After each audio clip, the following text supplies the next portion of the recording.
What if the band that almost quit in a freezing Swiss gas holder became one of the most influential acts in rock history? They spent years earning critical praise and empty bank accounts. Then one phone call from a rising star changed everything. But here is the twist that nobody saw coming. The very success that saved them from obscurity was the exact force that tore them apart. This is the rise and fall of Mott the Hoople. The story of Mott the Hoople did not begin in a glamorous city or on a famous stage.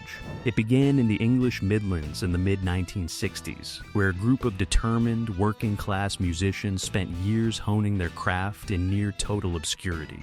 They started as the Doc Thomas Group, then reformed as Silence, building a loyal cult following through relentless touring on the British club circuit. Night after night, they loaded their own equipment, drove their own vans through fog and rain, and played for whatever crowds showed up. The audiences were passionate. The bank accounts were empty. Their direction changed when a visionary producer named Guy Stevens entered the picture.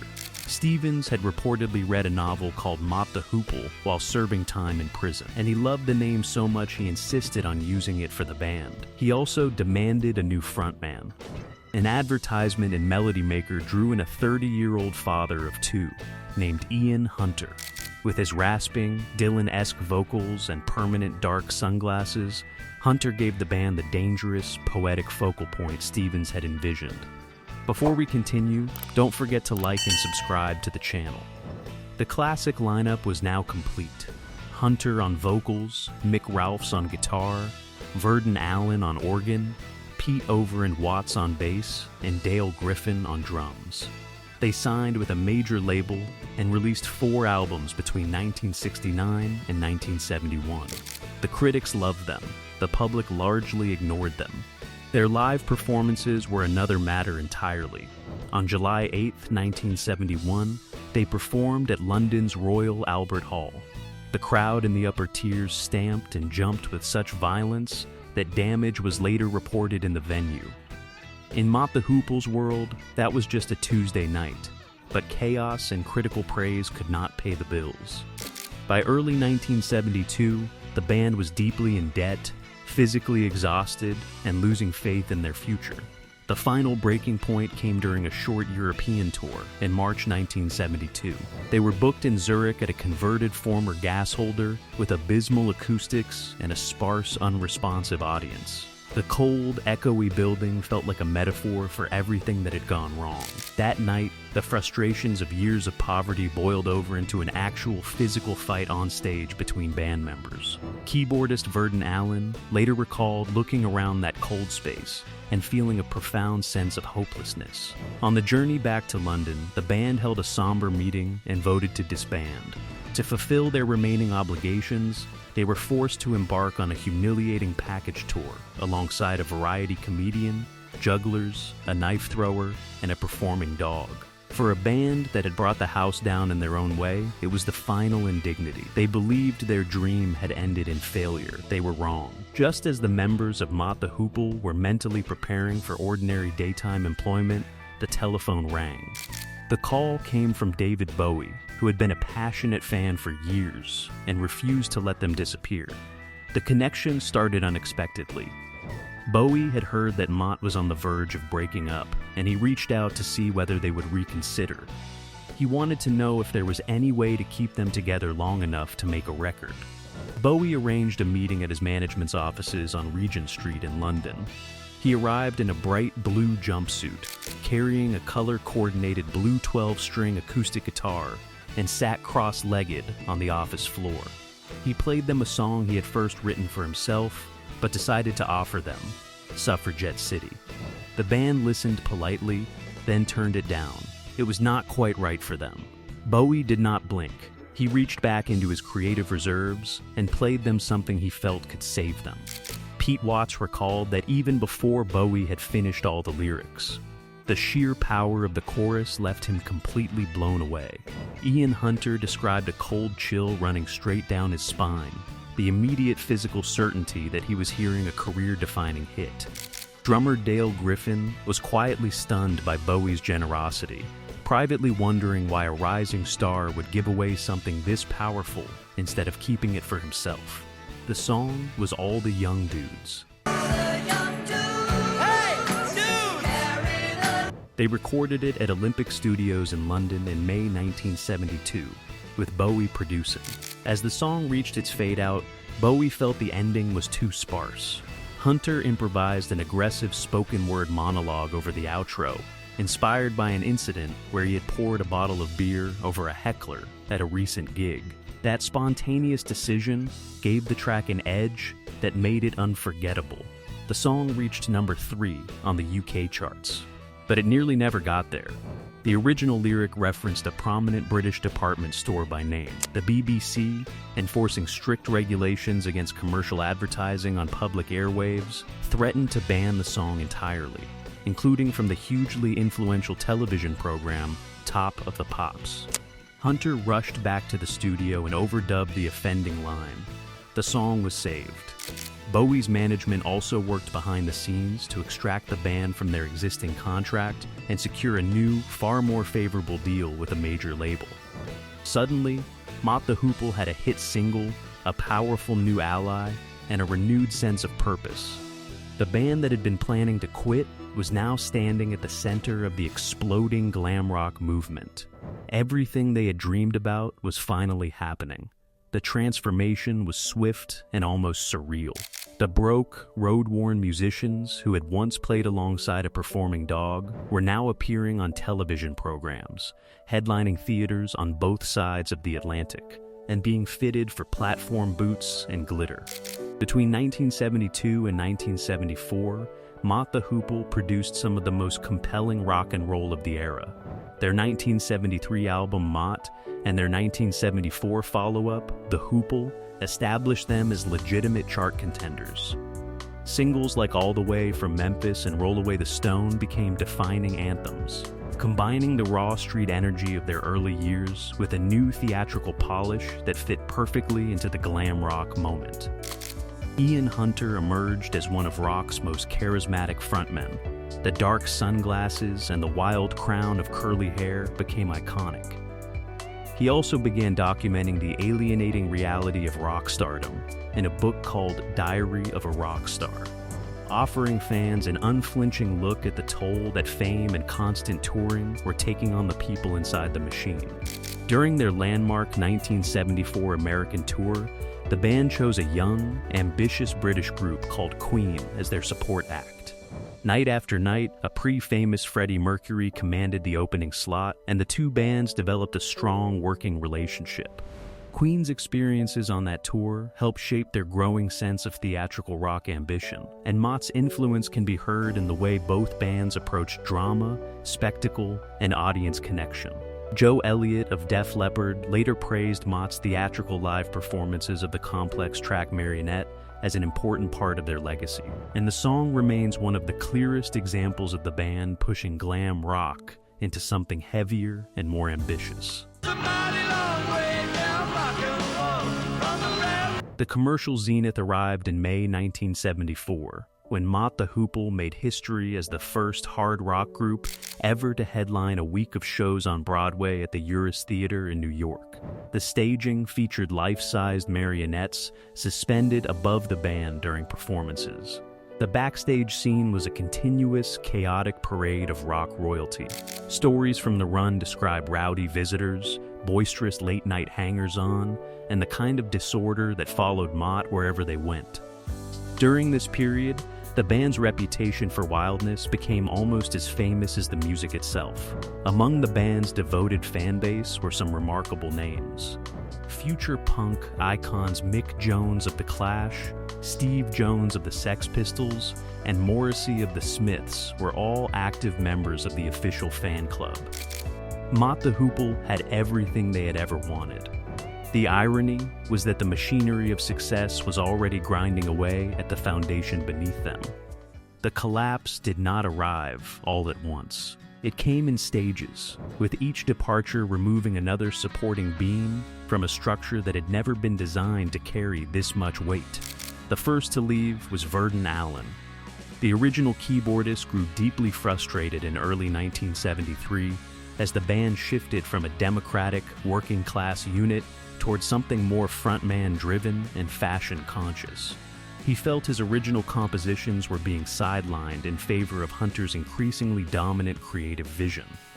He walked away, unable to reconcile the band he had joined with the band Mott the Hoople had become. Guitarist Mick Ralphs followed not long after. Ralphs had built a heavy, bluesy track around a riff he believed in completely, but the song's key fell outside Ian Hunter's vocal range. The track was rejected.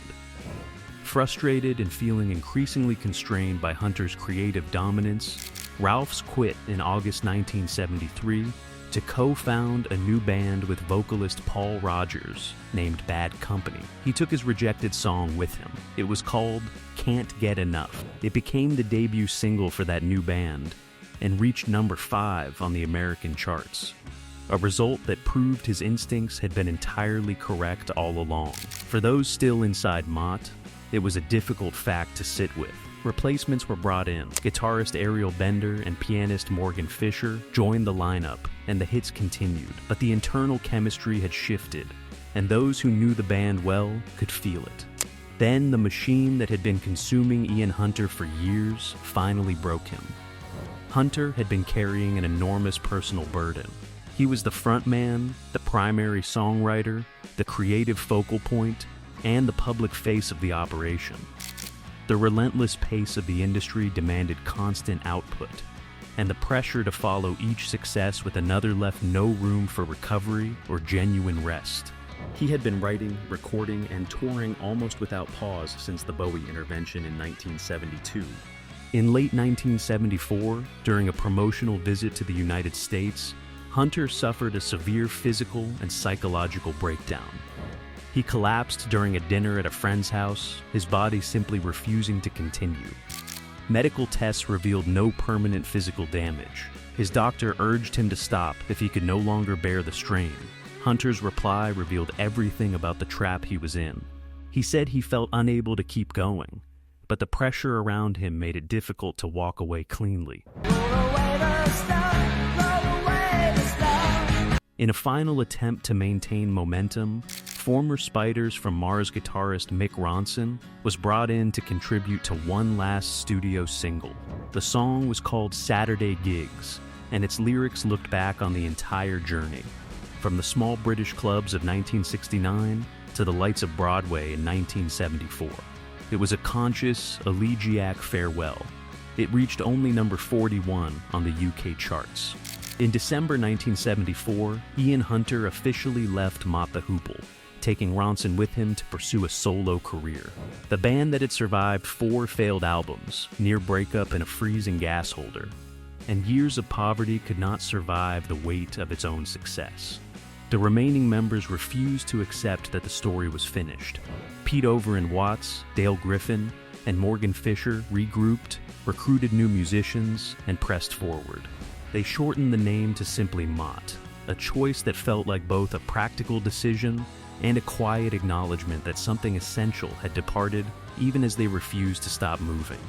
Joining them were guitarist Ray Majors and a new vocalist named Nigel Benjamin, whose high-pitched athletic vocal range was a dramatic departure from Hunter's conversational rasp.